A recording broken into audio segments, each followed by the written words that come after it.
ज्यांच्या पुस्तकामुळे मराठी साहित्य विश्वामध्ये एक विद्रोहाची नवी किनार तयार झाली होती, ते ज्येष्ठ लेखक लक्ष्मण गायकवाड आपल्यासोबत आहेत, ज्यांच्या उचल्या पुस्तकामुळे एक वेगळी क्रांती निर्माण झाली होती.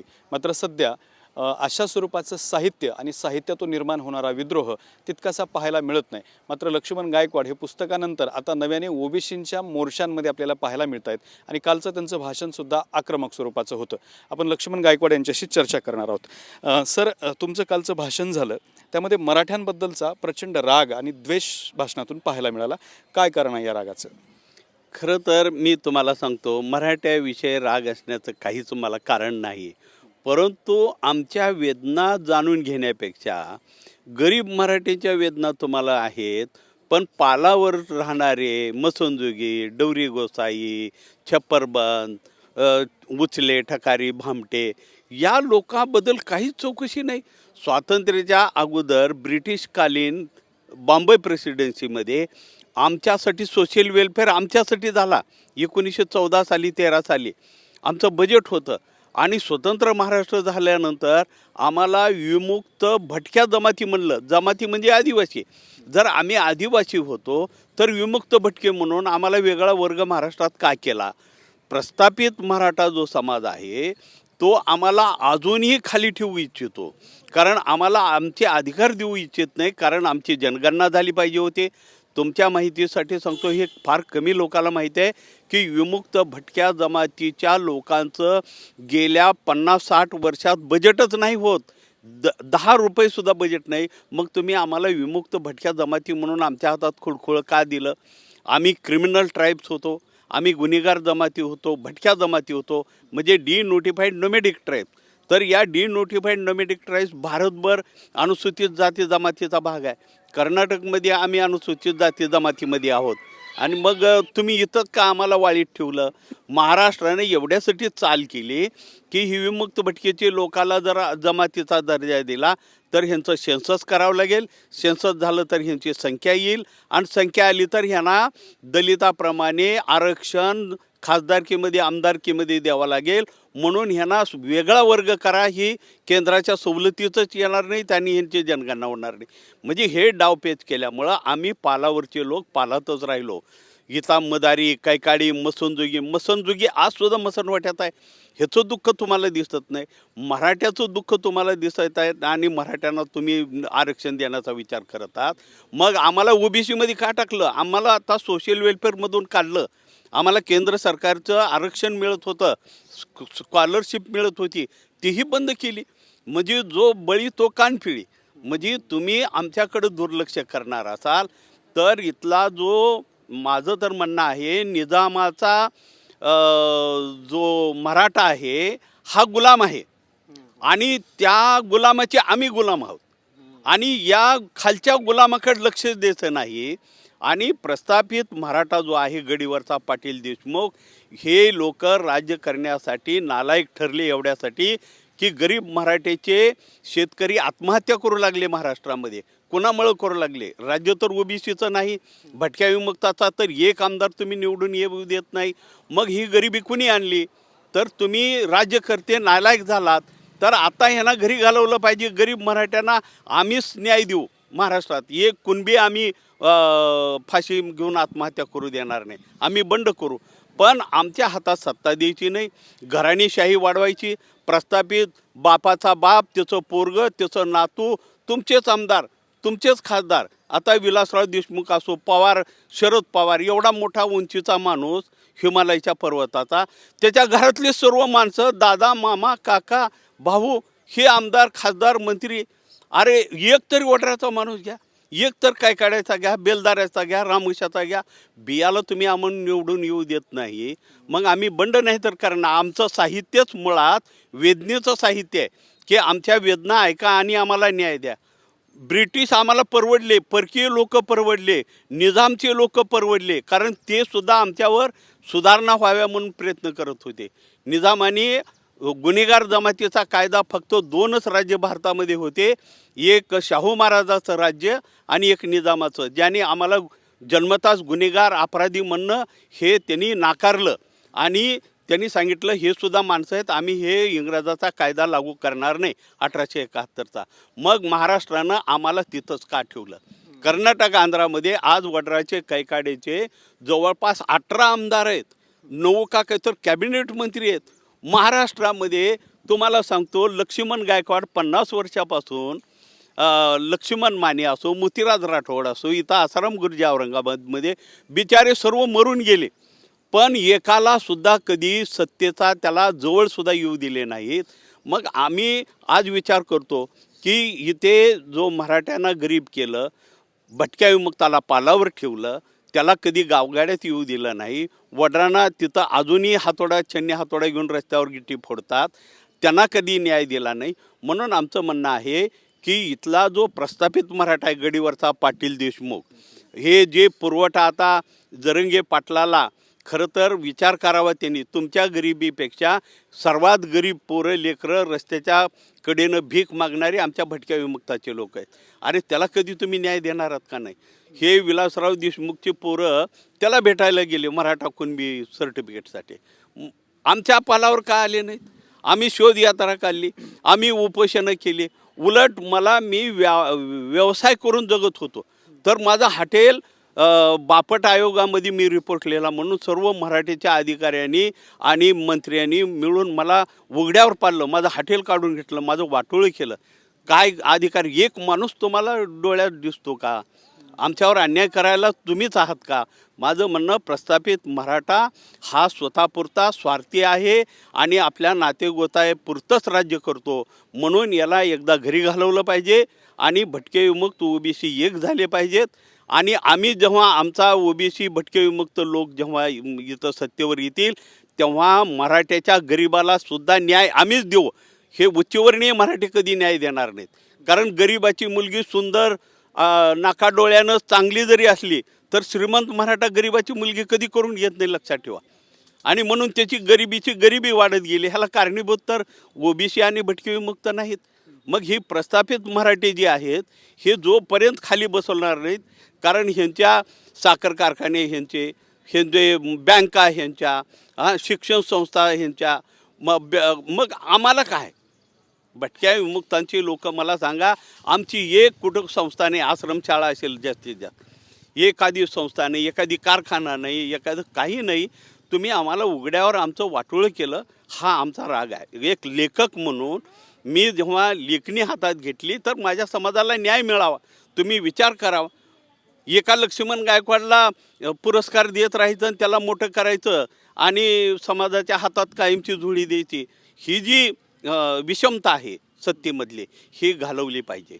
सर्व समाजाला न्याय दिला पाहिजे. बाबासाहेब आंबेडकर समता, स्वातंत्र्य आणि बंधुत्व आणि न्यायासाठी त्यांनी ही घटना तयार केली. त्या घटनेची अंमलबजावणी का होत नाही?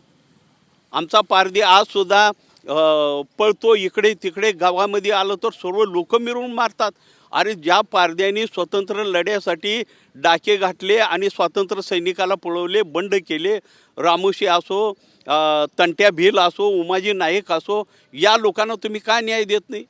आता हे जे लोक संघटित आहेत तुम्ही न्याय देत आहात, हे आदिवासी आहेत. तिकडं बेडर म्हणलं कर्नाटक आंध्रामध्ये, बेडरला आदिवासीच्या सवलती, बेडरचं इकडं बेरड झालं तर बेरडला तुम्ही विमुक्तामध्ये, पारध्यांना विमुक्तामध्ये. आमचं का संशोधन केलं जात नाही?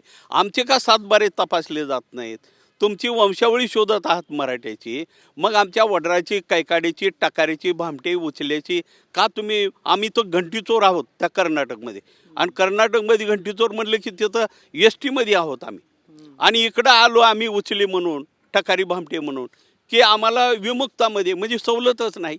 कारण विमुक्त भटके ही संविधानाचा भाग नाही आहे. हे संविधानाबाहेरची संज्ञा देऊन आमच्या हातात महाराष्ट्राच्या राज्याचे यशवंतराव चव्हाणपासून शरद पवारपर्यंत, विलासरावपर्यंत आम्ही चक्रा मारून राहिलो, पण आमचं कधीही त्यांनी ऐकून घेतलं नाही, आम्हाला न्याय दिले नाही. हे आमची शोकांतिका आहे. हे विषमता वाढण्यामागे प्रस्थापित मराठ्यांनी विचार करावा, नाहीतर त्यांनी घरी जावं. नवीन पोरं येतील, वाटलं तर गरीब मराठीची पोरं निवडून द्या, पण या प्रस्थापिला गडीवरचे पाटील देशमुख एकदा पाडा.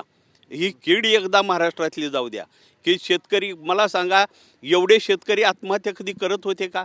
भले बिचारी शेतकरी असो, अरे तुम्ही त्यांना कर्जबाजारी केलं, त्याचं कधी न्याय नाही दिलं.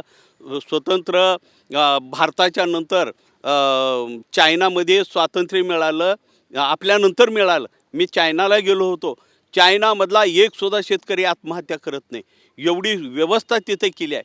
आणि भारताने स्वातंत्र्य मिळाल्यानंतर लोक आत्महत्या करू लागले, भटक्या विमुक्तांचे लोक पालावर राहू लागले, चोर गुन्हेगार म्हणून सर्व मिळून मारतात. डवरी गोसाई, नंदी बैलवाले, मसनजोगी, काल परवा मला नांदेडला भेटले, मसनजोगी आज बी मसनवाट्यात मुक्काम करतात.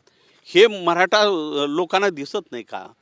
मग जरंगे पाटलांना जर गरिबाची लेकराची लढाई करायची आहे, आम्ही बी लेकरच आहो की रे महाराष्ट्रातले, मग आमच्या जरा पालावर या वैदाच्या मसनजोग्याच्या त्यांना बी जरा घ्या ना बरोबर, ह्यांना बी न्याय द्या म्हणून. तुम्ही गरीब मराठी म्हणून हे जाती व्यवस्था जी, त्या खरं तर गरीब मराठ्याची काही ह्याच्यात चूक नाही. खरं तर मी तर म्हणालो, जरंगे पाटलाला खरं क्रांती करायची असेल ना, जेवढेही राजे महाराजे आता येऊ लागले जरंगे पाटलाकडं, त्यांनी त्यांच्या 4-4, 5-5 हजार एकर जमिनी, साखरखाने, त्याच्यामध्ये गरीब मराठ्यांना वाटा त्यांनी द्यावा. त्यांची 2-2 हजार एकर जमीन काढावी आणि गरीब मराठ्याला वाटावी. आम्ही त्यांना पाठिंबा देतो. मी लक्ष्मण गायकवाड जरंगेच्या पाठीमागे उभा राहतो. त्यांनी प्रस्थापित मराठ्यांनी स्वातंत्र्यानंतर जे बलदंड राजदंड झालेले आहेत आणि सत्ताधीश झालेले आहेत, त्यांच्या सर्व संपत्ती काढा आणि 50% वाटप गरीब मराठ्यांना करा. त्यांच्या शाळेमध्ये, सरकारी बँकेमध्ये, कारखान्यामध्ये गरीब मराठ्यांना द्या ना सवलत गरीबाला. पण गरिबी हटाव कार्यक्रम हा आरक्षणाचा नाही.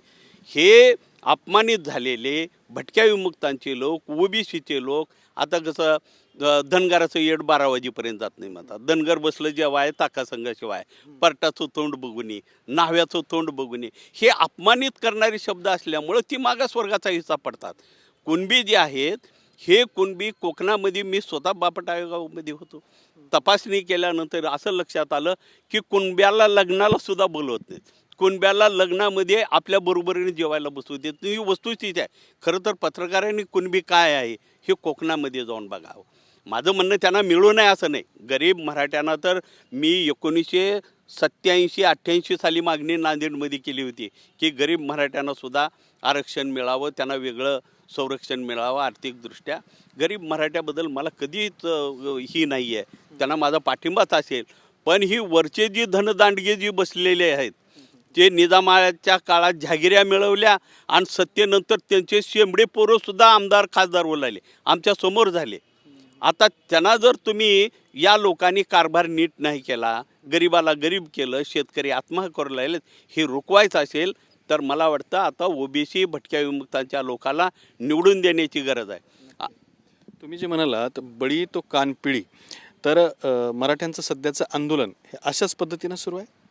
नक्कीच. मला सांगा, जरंगे पाटील, आम्ही एवढे आंदोलने केली भटक्या विमुक्ताचे, आम्ही एवढे आंदोलने केले भटक्या विमुक्ताचे, आम्हाला कधी न्याय दिला का?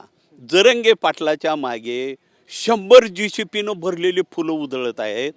ही कशाचं धोरण आहे मला सांगा? आम्हाला कधी एक फूल दिलं नाही. कोणी पालामध्ये राहता आलात, लक्ष्मण गायकवाड तुम्ही जरा चांगल्यात, एखादी हार कोणी देत नाही.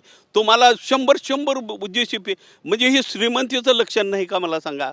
माझं म्हणणं की गरीब मराठ्यांनी एक मराठा लाख मराठा म्हणू नये. कारण एक मराठा लाख मराठा म्हणजे आम्ही 1 लाखाची शक्ती आहे. तुम्ही इतके शक्तिवान आणि बलदंड असाल तर मग तुम्ही मागासवर्ग कसं मला सांगा? आम्ही म्हणतो आम्ही गरीब उचल्यावं फाटक्यावं आम्हाला द्या. तुम्ही तसं म्हणत नाही, आमची ताकद आहे आमची. मी म्हणतो गरीब मराठ्यांनी एक मराठा गरीब मराठा असं स्लोगन दिलं पाहिजे. आणि एक मराठा गरीब मराठ्याला श्रीमंत मराठ्याच्या जितन्या वाटण्या येतात, 10-10 हजार 4-4 हजार बैलाच्या कुत्र्याच्या नावानं सुद्धा 7 बार आहेत. माझं म्हणणं की ती शेती गरीब मराठ्याला वाटा. साखर कारखान्यातला निम्मा हिस्सा त्यांच्या स्कॉलरशिपसाठी गरीब मराठ्याचा लागून ठेवा. ज्या गरीब मराठ्याकडे 3 एकर जमीन आहे किंवा वर्षभर बाहेर कामाला जावं लागतं, अशा मराठीची एक लिस्ट करा. आणि त्या मराठ्यांना, ज्या मराठ्यांनी सत्तेचं गैरवापर करून प्रचंड धनसंपत्ती कमवलेली आहे, ती पहिली धनसंपत्ती या गरीब मराठ्यांना वाटायचा नवा कार्यक्रम हाती घ्या. लक्ष्मण गायकवाड त्यांच्यासोबत असेल. तुमच्या पुस्तकामध्ये एक वाक्य आढळतं. ते वाक्य असं आहे की खिस्तंग माता आहे, म्हणजे खिसे कापायला चला बुवा. सध्याच्या राजकीय परिस्थितीनुसार काय वाटतं, त्या वाक्याला कसं बघता तुम्ही आज? खरं तर आम्ही पोटासाठी चोऱ्या करत होतो, पोटासाठी खिसे मारत होतो. पण आता हे राजकारणातले खिसे मारू इतके झालेत पाकिटमार, की आम्ही त्यांच्या पुढे फिके आहोत. कारण खरे आता डाकू, लुटेरे, चोर, गुन्हेगार हे राजकारणात भरलेत. आता आम्ही रोटीसाठी चोरी करत होतो. आम्हाला अजूनही आमचा समाज तिथेच पडलेला आहे. म्हणून आम्ही जरी चोरी केली तर आमची एवढी दक्षता होती की आम्ही वाटून खात होतो. म्हणजे एक माणूस जर चोरी केला, पाकिट मिळालं 5,000चं 4,000चं, तर त्याच्या किमान 10-11 वाटण्या व्हायच्या. म्हणजे आम्ही सामूहिकरित्या खरं तर समाजवादी आहोत, की चोरी केलं, डाका घातलं तर समाजवादी आता बिघडलेले आहेत. पण आम्ही अजूनही वाटण्या करतो, शिकार मिळाला तरी वाटून वाटून खातो. हे आमचं लक्ष नाही. आम्ही पाकिट मारलं तर आमच्यासाठी नाही, तर सर्वांना सांभाळण्यासाठी, ती वस्ती सांभाळायची. पण आम्ही पाकिट खुशीनं नाही मारलं तर आम्हाला हे या व्यवस्थेनं आम्हाला भाग पाडलं. आता आम्ही ती सर्व सोडलो. आता तुम्हाला सांगतो, आम्हाला संधी मिळेल तर आम्ही काय करतो, तर आता उद्या लातूरमध्ये माझ्या कार्यकर्त्याची मीटिंग आहे. तिथे चोरल्याला सोनं आणून विकणारी पोरं लपून छपून आता तिथे सोन्या चांदीचे व्यापारी झालेत आमच्या संघटनेमुळं. जे गावात येत नव्हते, आता तिथे मुख्य रस्त्यावर सोन्या चांदीचे 15-20 दुकानं झालेली आहेत. पुन्हा भाजीपाल्याची दुकानं, कपड्याची दुकानं. संधी मिळाली तर आम्ही लोक सुधारणार आहोत. आम्ही चोऱ्या माऱ्या करणारे नाहीत. पोटाची खळगी भरण्यासाठी कधी नाविलाज होता म्हणून आम्ही उचले झालो. पण आता इतके उचले झालेत राजकारणात की आम्ही तिथं काहीच नाही, त्यांच्या फासंगालाही पुरत नाही. तुमचं पुस्तक वाचताना वेदना जाणवत राहतात. तुम्हाला सुद्धा लहानपणात चोरी करण्याचं ट्रेनिंग दिलं होतं, हे तुम्ही पुस्तकातून सांगितलेलं आहे. तो काळ कसा होता सर? त्या संदर्भात कसं सांगाल? आज काय काय आठवणी येतात तुम्हाला त्याच्या? म्हणून तर हा आक्रोश जो आहे आज माझ्या मनात एवढ्यासाठी खतखतो. मी लहानपणी गावातलं पिवळं धरणारं मांजर आम्ही धरलं आणि जाळं घालून मांजर खाल्लो, त्याचं भाजून. तर सर्व गावाने आमच्यावर बहिष्कार टाकला माझ्या लहानपणी. आम्ही रानमांजर खाणारे, डुकरं खाणारे, पानकुत्रेसुद्धा आम्ही खाल्ले. आणि एवढं उपासमार व्हायची की 8-8 दिवस जेवायला मिळायचं नाही. अशा अवस्थेतून आम्ही आलेले लोक. आमचा एक आक्रोश होता, तो साहित्याच्या माध्यमातून आम्ही व्यक्त केला. पण असे लाखो हजारो लोक आहेत की आजही त्यांना न्याय मिळालेला नाही. भटक्या विमुक्ताचे लोक बघा, आता पारत करणे म्हणजे शिकार करणे. आज पारधीची अवस्था काय तुम्हाला सांगतो. सोलापूरला जाणारी जी गाडी आहे ना, रेल्वे, तर दौंडच्या पुढे गेल्याबरोबर पोलीस येतात, टक टक टक मारतात, लोकाला उठवतात. अरे पारधी येतात, मध्ये घुसतात, तुमचे सोनं चांदी पळवतात, भाकरी घेऊन जातात, तुम्ही खिडक्या लावा, दारं लावा म्हणून ओरडतात पोलीस. मला सांगा, ही व्यवस्था कोण निर्माण केली? पोटासाठी चोऱ्या करणं, चलती रेल्वे अडवणं हे सोपं काम नाही आहे. म्हणजे ज्याच्या हातात पोटाची भुकेची आग पडलेली आहे, असे माणसं आजसुद्धा महाराष्ट्रात आहेत. कानाकोपऱ्यामध्ये नंदी बैलवाल्याचा नंदी बैल खेळ करतो, बहुरूपी आजसुद्धा बहुरूप घेऊन फिरतो. मसनजुगी मसनवाट्यात राहतो, सापगारुडी सापाचा खेळ करतो. अरे ह्याला आता काही नाही, त्याला कोणी 5 पैसे देत नाहीत. तुम्ही त्याची व्यवस्था कधी करणार? त्याचं पुनर्वसन कधी करणार? हे तुम्हाला गरीब नाहीत का? मराठ्याच्या लोकांनी आम्हाला राग एवढ्यासाठी आहे की पूर्वीचा राजा गोरगरिबाला सांभाळायचा. या राजाने आणखीन लोकांना बर्बाद करण्याचं काम केलं, गरीबाला गरीब ठेवण्याचं काम केलं. आणि म्हणून आमचा राग आहे. म्हणून आम्ही साहित्य लिहितो. माझं वडार वेदना किंवा वकिल्या पारधी, दुभंग, उठाव, हे सर्व माझ्या जे 10-15 पुस्तकं आहेत हे विषमतेच्या विरोधात आहेत. बाबासाहेब आंबेडकर, फुले शाहू महाराज यांना मानणारा मी लेखक आहे. आणि म्हणून आमचा एकच आक्रोश आहे की आम्हालाही माणूस म्हणा, आम्हाला पण न्याय द्या.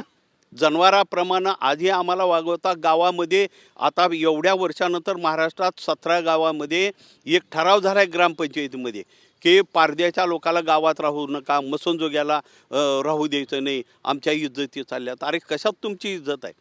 म्हणजे आम्ही गावगाड्यात राहायचं नाही, आम्ही घरं बांधायचं नाही. कुत्र्या मांजरावर प्रेम करणारी लोक माणसाचा तिरस्कार करतात. ही व्यवस्था बदलण्यासाठी खालचा वर्ग आता वरी जावा लागेल आणि वरचा वर्ग खाली आला पाहिजे, तरच ही न्याय मिळेल, समता समानता निर्माण झाली पाहिजे. तुमच्या पुस्तकात दुसरा एक संदर्भ होता जो मला अजूनही आठवतो, तो म्हणजे तुमचा एक भाऊ होता जो परडी घेऊन भीक मागा, हरचंद दादा परडी घेऊन भीक मागायचे आणि त्यांना फेफरं यायचे. ते एका वेळेला ते तुमच्याकडून घरातून निघून गेले, ते परत सापडलेलेच नाहीत. काही आढळ झाला त्यांचा? काय वाटतं आज? खरं तर हे सर्वात मोठं दुःख आहे की गरिबी केवळ उपाशीच मारत नाही तर आपल्या सगळ्या माणसांना सुद्धा तोडते. अन्न मिळत नव्हतं, राहायला जागा नव्हती, म्हणून आम्ही माझा भाऊ अक्षरशः घरातून निघून गेला आणि निघून घेऊन आजही त्याची आठवण येते की कुठं मेला, कुठं भीक मागितला माहिती नाही. पण ही दुःख आहे, खंत आहे की गरिबीमध्ये भावाचं सुद्धा प्रेम ताटातूट करतं आणि तो पुन्हा कधीच मिळाला नाही, ह्याची मला दुःख वाटतं आजही. हे सगळे संदर्भ जेव्हा तुम्ही पुस्तकात सांगता, आता तुमच्यात बदल झालेला आहे, मात्र तुमचा एकूण समाज किती आहे? सगळा मिळून भटका समाज किती आहे? म्हणजे ओबीसी वेगळे आहेत, जे माळी आहेत, जे शेती करतात, जे सबल आहेत, वंजारी आहेत, बंजारा आहेत, त्यांच्याकडे सुद्धा शेती आहेत. मात्र भटका समाज जो आहे त्यांच्या कोणाच्याच नावावर एकरभराचा सुद्धा सातबारा असेल असं मला वाटत नाही. असा समाज किती आहे? त्यांची राजकीय ताकद किती आहे? त्यांच्याकडे या नजरेतून कोणी बघतंय का? आता माझी नवीन मागणी आहे की बाबा धनगर समाज एस टीमध्ये गेला, त्याला समाज कल्याणमध्ये काही फायदे मिळू लागले. खरं तर ही मोठ्या संख्येनं आलेल्या जातींनी आमची अपेक्षा होती की धनगर असो, वंजारी असो, ही लोक आमच्यात आले. आता ही जातीच्या मागणी करू लागलेत. खरं तर विमुक्त भटक्यांच्या आमच्या ज्या मागणी होत्या, विमुक्त भटक्यांच्या जी लोक आहेत, आम्ही जमाती आहोत, तर खरं तर त्यांनी आम्हाला सोबत घेऊन लढले पाहिजेत. एक जातीनं आम्हाला ह्याच्यात घाला, ते आम्ही तर जमाती आहोत. आमचे तर पूर्ण निकष 1989 साली जेव्हा मला महाराष्ट्र गौरव सन्मान दिला मुख्यमंत्री शरद पवारने, त्यावेळेस त्यांनी आम्हाला शब्द दिलेला की भौगोलिकदृष्ट्या, सामाजिकदृष्ट्या, आर्थिकदृष्ट्या, भाषिकदृष्ट्या सर्व अंगाने तुम्ही आदिवासी आहात आणि आम्ही तुम्हाला आदिवासीमध्ये टाकणार. कधी 89मध्ये झालेला आहे. आम्ही सोलापूरमध्ये 7 लाख लोकांचा मोर्चा भटक्या विमुक्ताचा खेटला होता, मेळावा भरला होता आणि त्याची अंमलबजावणी का होत नाही हा प्रश्न आहे आमच्यासमोर. आणि म्हणून माझं म्हणणं आहे की भटक्या विमुक्ताला न्याय मिळाल्याशिवाय बाकीच्या लोकांचा विचार करू नये. पहिल्यांदा भटक्या विमुक्ताला न्याय द्या आणि मग पुन्हा दुसऱ्याला न्याय द्या. हा जो न्याय तुम्ही म्हणता तो आर्थिक अंगाने, नोकरीच्या अंगाने किंवा शैक्षणिक अंगाने म्हणत असता. राजकीय अंगाने न्याय कितपत आहे? तुमचा समाज एकूण किती टक्के आहे? त्यांना किती टक्के राजकीय पदं असली पाहिजेत आणि ॲक्च्युअल किती आहेत? हे मी तुम्हाला सांगतो शेवटचं की भटक्या विमुक्तामध्ये वडर आहे, कैकाडी आहे, बेलदार, हे मूळ जी लोक आहेत ना, आम्ही 4% लोक आहोत महाराष्ट्रात. म्हणजे जवळपास 4 कोटी लोक, 4% नाही जास्त आहोत, 20-25% आमची 4 कोटी लोकसंख्या आहे. वडरामध्ये 80-90 लाख लोक आहेत. त्याच्यातला एक आमदार स्वातंत्र्याच्या नंतर झाला नाही, स्वतंत्र महाराष्ट्रानंतर. एक आमदार तुम्ही करू शकला नाही तर 80-90 लाखाला. 4 कोटी लोक आम्ही आहोत, आमच्यातला एक आमदार खासदार होत नाही महाराष्ट्रात. मग आम्हाला ही विषमता कोण पाळगलं? आम्हाला कोण बाहेर ठेवलं राजकारणाच्या? कारण विमुक्त भटक्या जमाती म्हणजे खुळखुळा आहे, वाजवायचा हातात दिलेला लहान मुलाला वाजवत बसलो आम्ही. मला विमुक्त भटके जमाती नाहीत हे कळायला 40 वर्ष गेले. माझ्या समाजाला अजून किती वर्ष जातात माहिती नाही. आता तर लोक फाटाफूट करलायत.